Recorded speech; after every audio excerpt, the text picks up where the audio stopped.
নমস্কার, আমাদের গল্প চ্যানেলে অনেক অনেক স্বাগত।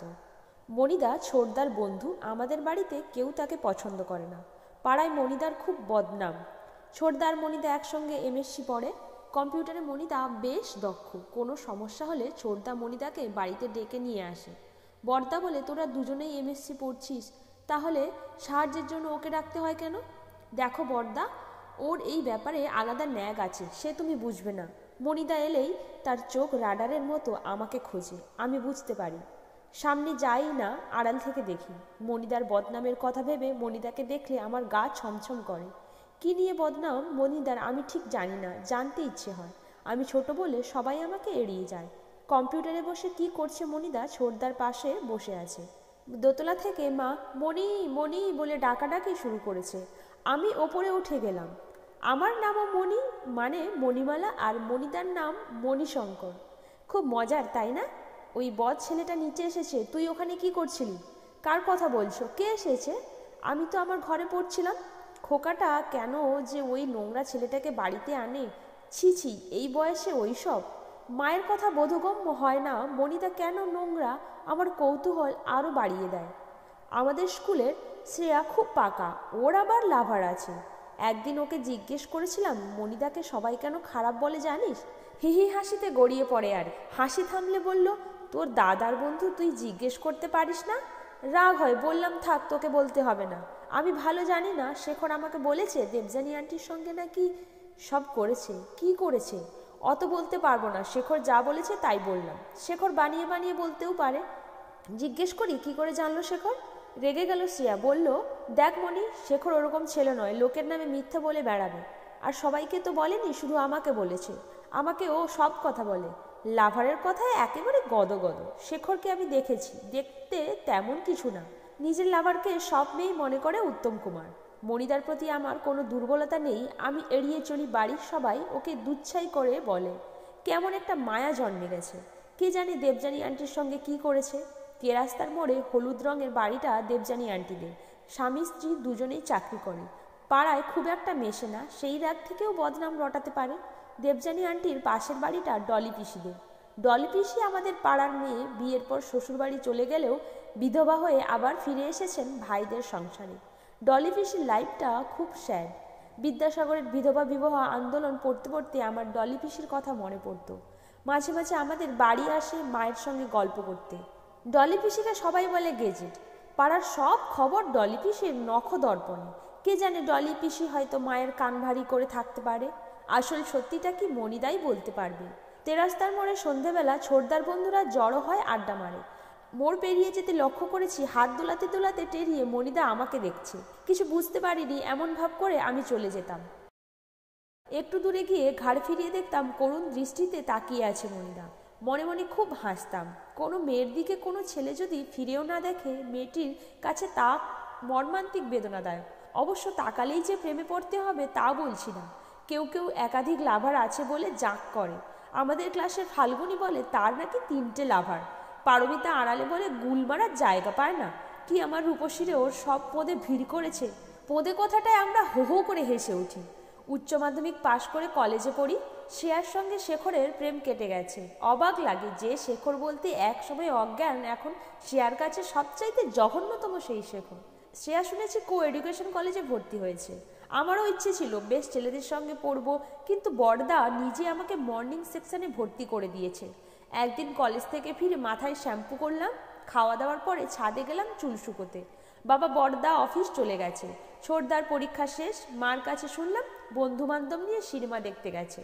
ছাদে উঠলে সারা পাড়া দেখা যায়। বাড়ির সামনে চওড়া রাস্তা বড় রাস্তায় গিয়ে মিশেছে।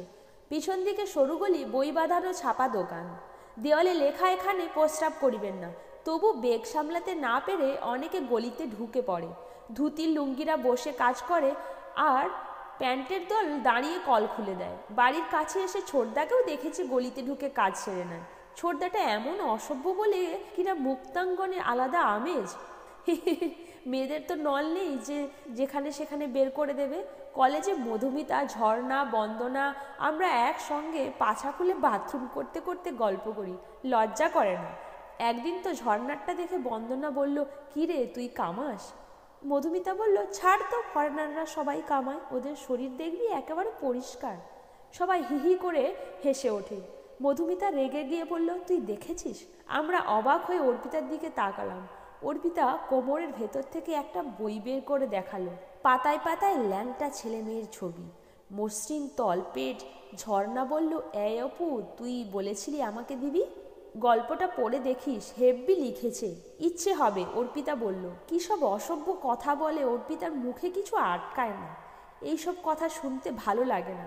কানে মোবাইল লাগিয়ে একটা ছেলে বড় রাস্তা ধরে আসছে, দেখতে অনেকটা মনিদার মতো। এক মনে কথা বলে যাচ্ছে, এই করেই তো অ্যাক্সিডেন্ট হয়। কাছে আসতে মনে হলো মনিদা নয় তো। আরে মনিদাই তো। তাহলে কি ছোটদার সঙ্গে সিনেমা দেখতে যায়নি? একা একা এই দুপুরে কোথায় চলেছে? মোবাইল পকেটে রেখে আমার জানালার দিকে তাকাচ্ছে।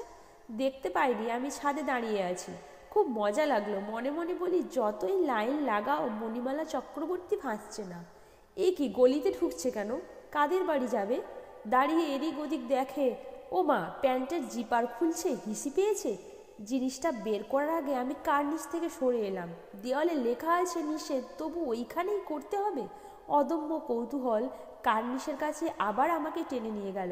রাস্তায় লোকজন বেশি নেই, তাই আমি ঝুঁকে দেখলাম দোল খেলার পিচকিরির মতো মনিদা করতলে নিয়ে দাঁড়িয়ে আছে। ফিনকি দিয়ে পেচ্ছাপ আছড়ে পড়ছে দেওয়ালে। মনিদার বদনাম বুঝতে পারি। প্যান্টের ভিতর জিনিসটা পুড়ে ওপর দিকে তাকালো। আমি শুট করে সরে এসে একেবারে বাড়ির সামনের দিকে চলে এলাম। আমার বুকের মধ্যে কেমন করছে। দূর থেকে হলেও এমন নিখুঁতভাবে আগে দেখিনি। অর্পিতার বইতে, ছবিতে অবশ্য আগে দেখেছি। ছবি আর জীবন্ত দেখা এক নয়। নজরে পড়ল একটা পিয়ন দরজায় এসে দাঁড়িয়েছে। আমি ওপর থেকে আসছি বলে নিচে নেমে গেলাম। সিঁড়ি দিয়ে নেমে মার ঘরে উঁকি দিলাম। ঘুমে কাতর। নিচে নেমে দরজা খুলতে পিয়ন ইলেকট্রিকের বিল ধরিয়ে দিল। দরজা বন্ধ করতে যাব, দেখি মনিদা। বললাম, দাদা তো বাড়িতে নেই, সিনেমা দেখতে গেছে। তুমি জানো না? সিনেমা দেখতে গেছে? আজব ব্যাপার, তাহলে আমাকে আসতে বললি কেন? মনিদাটা খুব চালু। ছোটদার আসতে বলাটা একটা বাহানা। মুখের ওপর দরজা বন্ধ করতে পারছি না। মনিদা মোবাইলে কাউকে ফোন করছে।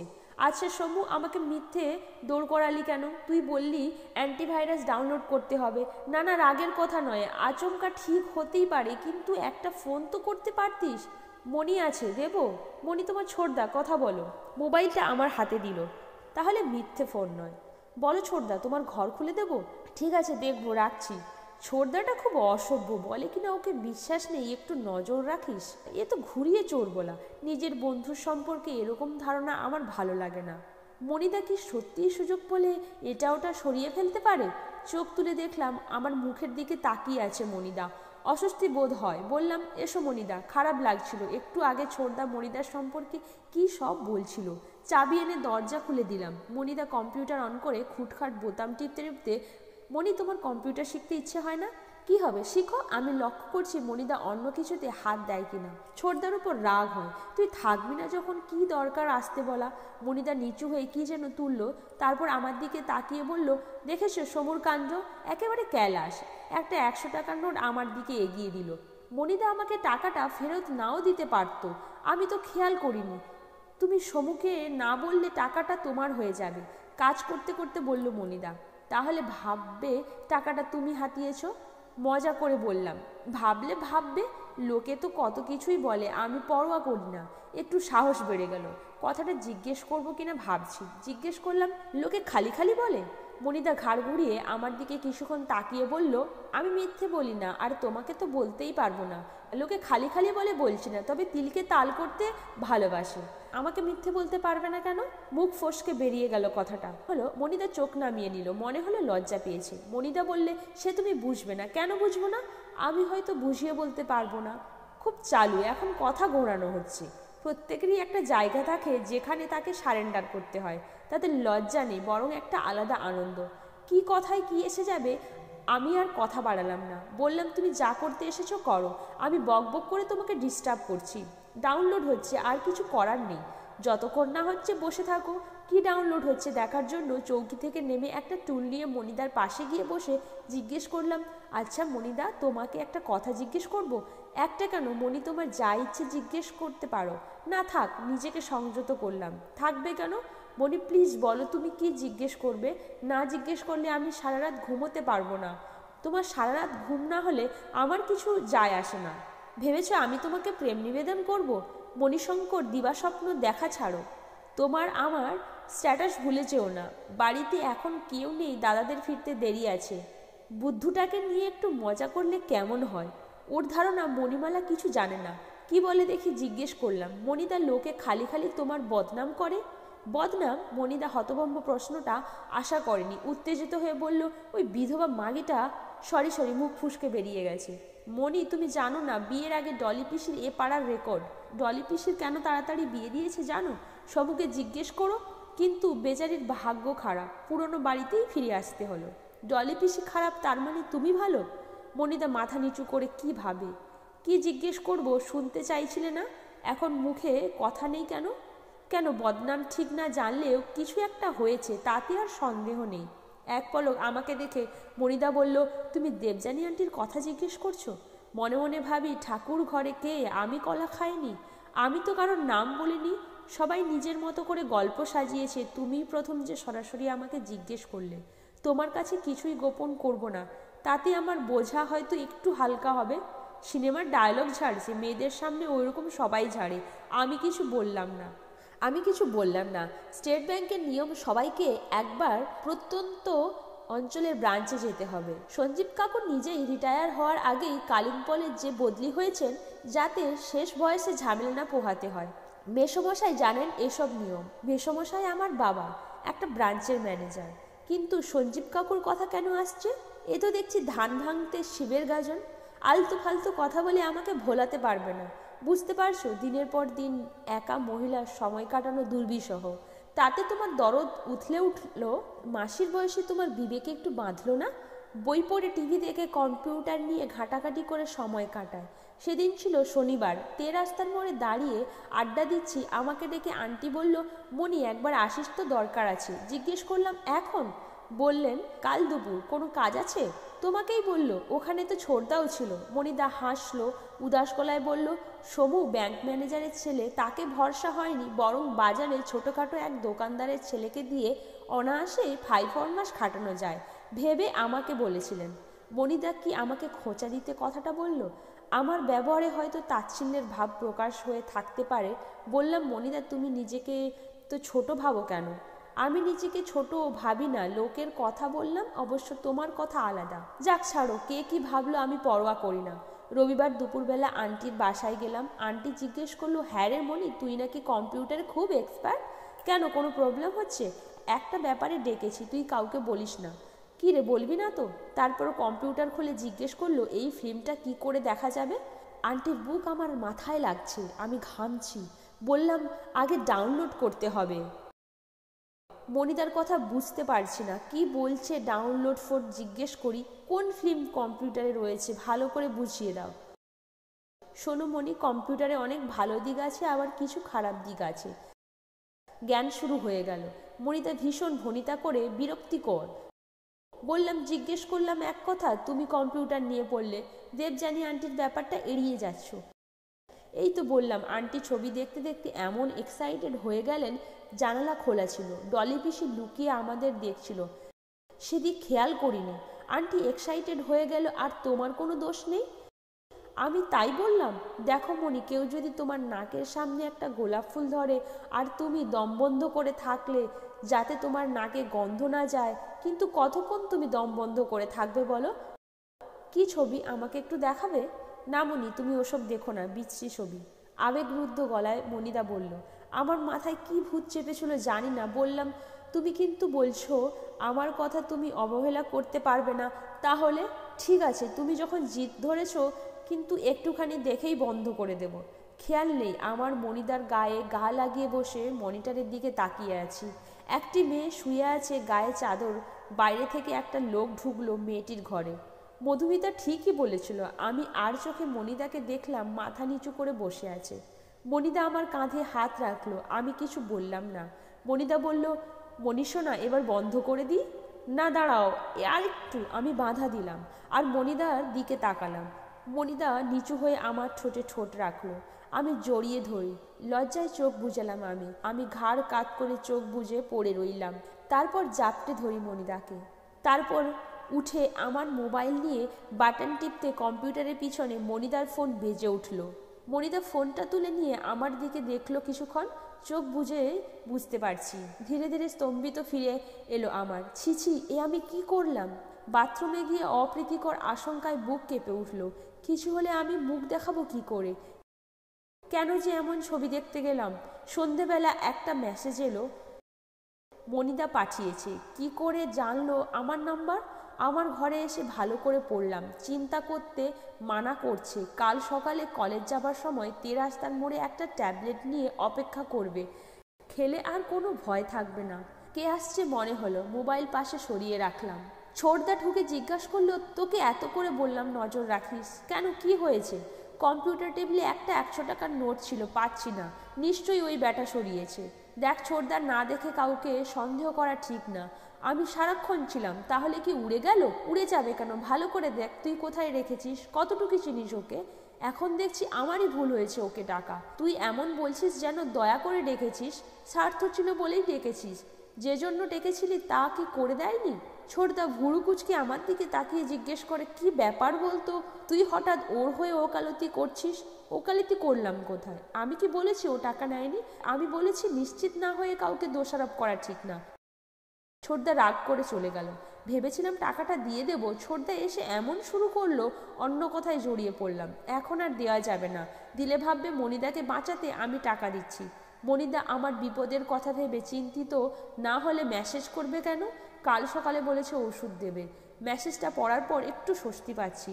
আমি কি সত্যিই মনিদার হয়ে ওকালতি করছি? মনিদা আমার কে যে ওকালতি করতে যাব? ট্যাবলেটটা হাতে পেয়ে বিপদটা কেটে গেলে সব কিছু আগের মতো যে কে সে? মনিদার আশ্বাস পেলেও ভালো করে ঘুম হলো না রাতে। খালি ভেবেছি কখন সকাল হবে। এই সব ছবি কি করে তোলে? অন্যের সামনে করতে লজ্জা করলো না? এক অদ্ভুত অনুভূতি হয় মনে। দেবযানী আন্টি একটা স্কুলের টিচার এই সব ছবি দেখে। সকালে মা বলল, কি ব্যাপার বলতো? অন্যদিন ডেকে ঘুম থেকে তোলা যায় না, আজ এত সকালে উঠে পড়লি? বারে কলেজ যাব না? চা হয়েছে? করছি রে বাবা, করছি। টিফিনটা করে চা করছি। আমার তো আর 10টা হাত না। তুমি এমন বলছো যেন আমি কিছু করি না। আমি আবার সে কথা কখন বললাম? এই নে চাটা ছেঁকে তোর বাবাকে দিয়ে তুই নিয়ে নে। বাবাকে চায়ের কাপ এগিয়ে দিতে খবরের কাগজ পাশে সরিয়ে রেখে কাপ নিতে নিতে বললেন, কাগজ আর পড়া যাবে না, খালি এক খবর। আর চোখে দেখলাম শিরোনামে আবার ধর্ষণ। বাবার ঘর থেকে বেরিয়ে এলাম। ধর্ষণ মানে কি একে অপরকে জোর করে? যদি করে, কিন্তু মনিদা কি আমার উপর জোর করেছিল? আমার কি নীরব সম্মতি ছিল না? বড় রাস্তায় গিয়ে দূর থেকে দেখতে পেলাম মনিদা ফুটপাতে রেলিং ধরে দাঁড়িয়ে। আমাকে দেখে একটু চঞ্চল হলো। আমি মাথা নিচু করে হাঁটতে থাকি। তেরাস্তার মোড়ে আসতে মনিদা আমার গা ঘেঁষে যেতে যেতে একটা ছোট প্যাকেট এগিয়ে দিয়ে বলল, সকালে একটা বিকেলে একটা। আমি মুঠো করে ধরে চারপাশ দেখলাম কেউ দেখছে কিনা। তারপর দ্রুত পায়ে কলেজের দিকে হাঁটতে লাগলাম। বাথরুমে ঢুকে জলের বোতল খুলে ঢকঢক জল খেয়ে একটা ট্যাবলেট গিলে ফেললাম। মনে মনে বলি, থ্যাংক ইউ মনিদা। অবশ্য তোমার জন্যই এসব হয়েছে। যা হওয়ার হয়েছে, আমি তোমার দোষ দিতে চাই না। মনিদা, এবার মণিমালার আশা ছেড়ে দাও। স্নান খাওয়া হয়নি, সবে কলেজ থেকে ফিরেছি। ছোটদা ডাকলো, মণি শোন। ছোটদার ঘরে যেতে আমার সামনে একটা 100 টাকার নোট মেলে ধরে জিজ্ঞেস করলো, বলতো এটা কি? আমি অবাক হলাম, এ আবার কি খেলা? বললাম, কি আবার? টাকা। ওপর থেকে মা ডাকছে, তাড়াতাড়ি স্নান করে খেতে আয়। আমি চলে আসছি। ছোটদা জিজ্ঞেস করলো, কোথায় পেলাম জিজ্ঞেস করলি না তো? হেসে বললাম, বারে আমি কি করে বলবো? ব্যাটাকে চেপে ধরতে বাছাধন সুরসুর করে টাকাটা বের করে দিল। তুই বলছিলি না আমি মিথ্যে সন্দেহ করি? আমার বিস্ময়ের সীমা থাকে না। ঘরে এসে বইয়ের ভাঁজে দেখলাম টাকাটা রয়েছে। মনিদা নিজের কাঁধে দোষটা নিয়ে টাকা দিয়ে দিল, নাকি ছোটদা আমাকে বোকা বানানোর জন্য বানিয়ে বলল? মেসেজ এলো, ওষুধটা মনে করে খেয়েছো তো? তোয়ালে নিয়ে বাথরুমে ঢুকে শাওয়ার খুলে দিলাম। বিপদ আমার। ওনার চিন্তায় ঘুম হচ্ছে না। মনিদা, তুমি আমাকে ভুলে যাও। পরীক্ষার ব্যস্ততায় মনিদার কথা তেমন মনে পড়ে না। উত্তর না দিলেও মনিদা একতরফাভাবে মেসেজ পাঠায়। মা একদিন তার ঘরে নিয়ে গিয়ে চাপা স্বরে জিজ্ঞেস করে, মণিশঙ্কর তোকে চিঠি দিয়েছে? আকাশ থেকে পড়ার অবস্থা আমার। কি বলছে মা? কি বলছো? মনিদার সঙ্গে আমার দেখাই হয় না। মা বলল, আমি আজকের কথা বলছি না, রাস্তার মোড়ে তোর হাতে চিঠি গুঁজে দেয়নি? মণিমা, আমাকে সত্যি করে বল। তার আগে বলো তো তোমাকে কে বলেছে? তা জেনে তোর কি হবে? চিঠি দিয়েছে কিনা তুই বল। ডলি পিসি বলেছে? যদি ডলি বলেই থাকে তোর ভালোর জন্যই বলেছে। মা, আমার ভালো কাউকে ভাবতে হবে না, কার কি চরিত্র আমার জানা আছে। শোন মণি, ওই বেকার লম্পট বাঁদরটাকে আমি কিছুতেই মেনে নেব না, তুমি জেনে রাখো। কি সাহস আমার মেয়ের দিকে নজর! উফ মা, কি আরম্ভ করলে বলো তো? শান্তিতে আমাকে পরীক্ষাটা দিতে দেবে তো? ঠিক আছে, পরীক্ষা দাও, তারপর আমি আর দেরি করব না। অনেক পড়াশোনা হয়েছে। মণিদা আমাকে চিঠি দিয়েছে। ডলি পিসি বানিয়ে বানিয়ে কেন বলল? একদা মনে পড়ল তেরাস্তার মোড়ে মণিদা কাগজে মুড়ে ওষুধ দিয়েছিল, সেটা বোধহয় ডলি পিসি দেখেছে। মণিদা ঠিকই বলেছে, লোক বাড়িয়ে বলতে ভালোবাসে। মণিদার ধৈর্য আছে। আমি রিপ্লাই করি না, তবু নিয়মিত ভালো করে পরীক্ষা দাও, বেশি রাত অবধি পড়ো না, শরীরের দিকে খেয়াল রেখো। মেসেজ পাঠিয়ে যাচ্ছে, হাসিও পায়, দুঃখও হয়। মনে মনে বলি, মণিদা, এখানে সুবিধে হবে না, তুমি মণিমালাকে ভুলে অন্য মেয়ে দেখো। রেজাল্ট বের হয়নি, তার আগেই বড়দা এক পক্ষকে নিয়ে উপস্থিত। টুম করে শব্দ হতে মেসেজ খুলে দেখি, বিয়ের চেষ্টা হচ্ছে, তোমাকে একবার দেখলেই পছন্দ করবে, ভালো থেকো। মনটা খারাপ হলো। বেচারি সব খবর রাখে, কোনো রাগ বা অভিমান নেই, শুধু শুভকামনা। মণিদা, তুমি কোন ধাতুতে গড়া? বাবা, মা আর ছেলে এসেছিল। মণিদার কথাই ঠিক হয়ে গেল, এক দেখাতেই ওদের আমাকে পছন্দ হয়েছে। মা অবশ্য বলছিল আর কয়েক জায়গায় দেখলে হতো না। বাবা বললেন, দেখো, ছেলেটা খারাপ নয়, বিটেক ইঞ্জিনিয়ার, বেসরকারি সংস্থায় কাজ করে। আরও কয়েক জায়গায় দেখলে আরও ভালো ছেলে পাওয়া যেতে পারে, আবার নাও পাওয়া যেতে পারে। তুই কি বলিস বড় খোকা? বড় খোকা মানে বড়দা, তপেন চক্রবর্তী। আমার বিয়ে হলে বড়দার বিয়ে হবে। বড়দা বলল, আমার কলিগের শালা, আমি যতদূর জানি ছেলেটা খারাপ নয়। মা বলছিল চুলের কথা, বিয়ের পর যদি টাক পড়তো তাহলে কি তুমি জামাই ত্যাগ করতে? আমি অত শত জানি নে বাপু, তোমরা যা ভালো বোঝো করো। আমি শুধু চাই মনির ভাত কাপড়ের যেন অভাব না হয়। মা হাল ছেড়ে দিল। বিয়েতে ছোটদার অনেক বন্ধু এসেছিল, কিন্তু মণিদাকে নেমন্তন্ন করা হয়নি। না হয় একটা প্লেট বাড়তো। মণিদাকে নেমন্তন্ন করলে কি হতো? ছোটদাটা এত অকৃতজ্ঞ হতে পারে ভাবিনি। যারা এসেছিল প্রায় সবাই ছোটদার অফিস কলিগ। ছোটদা পাশ করার পর একটা বেসরকারি ব্যাংকে চাকরি পেয়েছে। মণিদার ভাগ্যটাই খারাপ, অথচ তার চাকরির দরকার ছিল বেশি।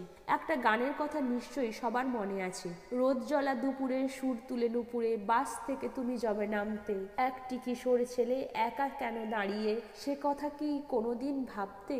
মা কাঁদছে, বাবার চোখে জল। বড়দা ছোটদার মুখ থমথম, মাথায় ঘোমটা। ট্যাক্সিতে উঠতে গিয়ে দেখলাম একটু দূরে রোদের মধ্যে কিশোর ছেলের মতো স্মিত হাসি মুখে নিয়ে দাঁড়িয়ে আছে মণিদা। রাগ হয়, মনে মনে বলি, তুমি কেন দাঁড়িয়ে আছো? তোমাকে তো এরা নেমন্তন্ন করেনি। নিজেকে সামলাতে পারি না। আমি হু হু করে কেঁদে ফেললাম। ডলি পিসি আমাকে ধরে বলল, দূর বোকা, কাঁদছিস কেন? শ্বশুর বাড়িই হলো মেয়েদের আসল বাড়ি। কাল সারা রাত মক্কেলের সঙ্গে দেখা হয়নি। সকালে নানা ছুতো না, তাই দু একবার উকি দিয়েছে। ধুতি পাঞ্জাবিতে বুঝতে পারিনি। এখন প্যান্ট শার্ট পরা দেখে মনে হলো রোগা ঠোঁটের পাশে কালো তিল। দুপুরে একটু ঘুমিয়ে সবে উঠেছি, কয়েকটি মেয়ে আমাকে সাজতে বসে গেল। এদের কাউকে চিনি না, আত্মীয় স্বজন, পাড়া প্রতিবেশী হবে হয়তো। নতুন বউ, আমি মুখ বুজে সব মেনে নিতে হবে। একজন মুখরা মেয়ে বলল, এই তনিমা, মনে হচ্ছে ঠকেনি। যা, তোরা না তনিমাকে চেনো না, তোমার ননদ। আমি চোখ তুলে তনিমাকে দেখলাম, শ্যামলা চেহারা, শান্ত ধরনের। তনিমা বলল, এই কি হচ্ছে কি? বৌদি, তুমি কিছু মনে করো না, আমি একটু বাথরুমে যাব। তনিমা বলল, বাথরুমে যাবে? এসো আমার সঙ্গে। আমি তনিমার পিছন পিছন যেতে থাকি।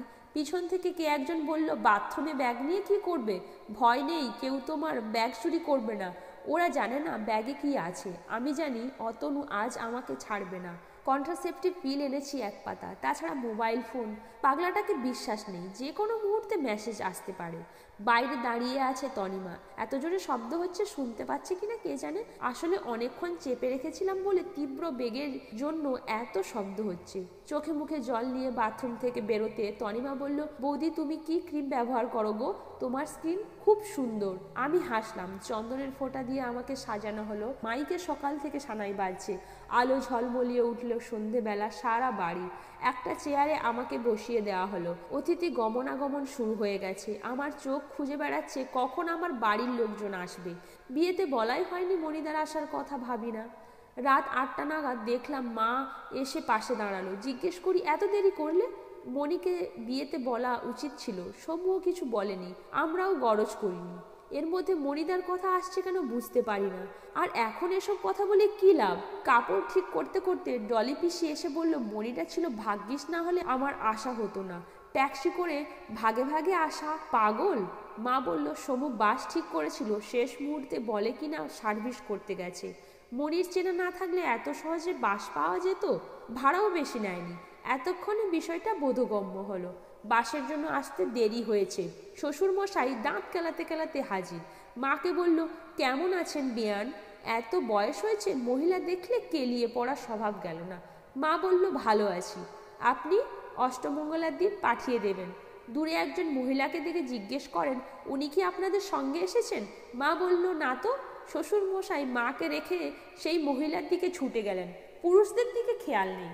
মা নিচু হয়ে আমার কানের কাছে মুখ নিয়ে বলল, তপুর বিয়ে সামনের মাসে। তপু মানে তপেন চক্রবর্তী, আমার বড়দা। এতদিন আমার বিয়ে বাঁধা হয়েছিল, এইবার একে একে শুরু হবে বিয়ে। ছোটদা চাকরি পেয়ে গেছে, অসুবিধে নেই। মণিদার কি হবে কে জানে। খেতে বসলাম আমি আর অতনু পাশাপাশি। খেতে খেতে এঁটো হাতে আমার পাতা থেকে স্যালাড তুলে নিল। যারা পরিবেশন করছে স্যালাড নিয়ে ঘুরছে, দরকার হলে তুমি বললেই দিয়ে যেত। এসব ঢং আমার পছন্দ নয়। আমি আর ওই স্যালাড খাইনি। বেশ রাত হয়েছে, অতনু ভাবছে কখন শুতে যাবে। খাওয়া দাওয়ার পর ফুল দিয়ে সাজানো একটা ঘরে ঢুকিয়ে দিয়ে কে একজন চোখ টিপে বলল, যাও, আর তোমাকে আটকে পাপের ভাগী হতে চায় না। এখন ঘরে কেউ নেই। দেখলাম টেবিলে জল ঢাকা, ব্যাগ খুলে একটা ট্যাবলেট দ্রুত জল দিয়ে গিলে নিলাম। লাইটের সুইচ কোনটা কে জানে, মাথার ওপর পাখা ঘুরছে। লাইট না নিভিয়ে খাটে উঠে চোখ বুজে শুয়ে আছি। ভাবছি মকটেল কিভাবে শুরু করে। আমাকে তোমার পছন্দ হয়েছে? জানো, তোমাকে একবার দেখেই ভালোবেসে ফেলেছি, ইত্যাদি ডায়লগবাজি যাতে না বেশি শুনতে হয়, সেজন্য ক্লান্তিতে ঘুমের ভান করে পড়ে থাকি। একটু ঝিমুনি এসে থাকতে সম্ভবত খুট করে শব্দ হতে আমি সজাগ হলাম। মনে হয় মক্কেল ঢুকলো। লাইট নিভে গেল। ঘরে একটা হালকা নীলাভ আলো। Night lamp জ্বালিয়েছে। আর মোড়া ভেঙে শব্দ করলো। বুঝতে পারি আমাকে উপস্থিতি জানান দেওয়া হচ্ছে। ওইসব নকশাবাজি আমার জানা আছে। আমি মটকা মেরে পড়ে থাকি। চোখ পিটপিট করে দেখলাম ধুতি খুলে ফেলেছে, এখন শুধু ড্রয়ার পরা। রাংতায় মোড়া কি বের করলো। ওটা কি গুটখা খায় নাকি? গুটকা মুখে দিয়ে পিচপিচ করে থুতু ফেলে দু চোখে দেখতে পারি না। পর মুহূর্তে ভুল ভাঙে রাংতা ছিঁড়ে জিনিসটা বের করে। চুনো মাছের মতো সাইজ দেখে বেচারির ওপর মায়া হলো। চুনো মাছ আমার মা একদম পছন্দ করে না। একবার বাবা বাজার থেকে মোরলা মাছ এনেছিল। মা বলল, আজ অফিস যেতে হবে না, মাছ কেটে দিয়ে যাও। শেষে বাসন মাজার মাসি সে যাত্রা বাবাকে রক্ষা করেছিল। বেশ খানিকটা মাছ অবশ্য মাসি নিয়ে গিয়েছিল। একটু হাঁটুতে ভর করে মক্কেল আমার দিকে আসছে। আমি সিটিয়ে থাকি, পায়ে হাত বোলাচ্ছে। মণিমালা, ঘুমিয়ে পড়েছ? রাত দুপুরে ন্যাকামি। অস্পষ্টভাবে বলি, না, কেন? একটু করব। আমি উঠে বাথরুমে গেলাম। তখন টুং করে শব্দ হলো মোবাইলে। গল্পটি কেমন লাগলো অবশ্যই কমেন্ট করে জানাবেন। আর এরকম আরও অনেক নতুন নতুন গল্প পেতে অবশ্যই আমাদের চ্যানেলটাকে সাবস্ক্রাইব করে নেবেন। আর পাশে থাকা বেল আইকন প্রেস করে দেবেন, যাতে এরকম নিত্য নতুন গল্প খুব সহজেই আপনাদের কাছে পৌঁছে যেতে পারে।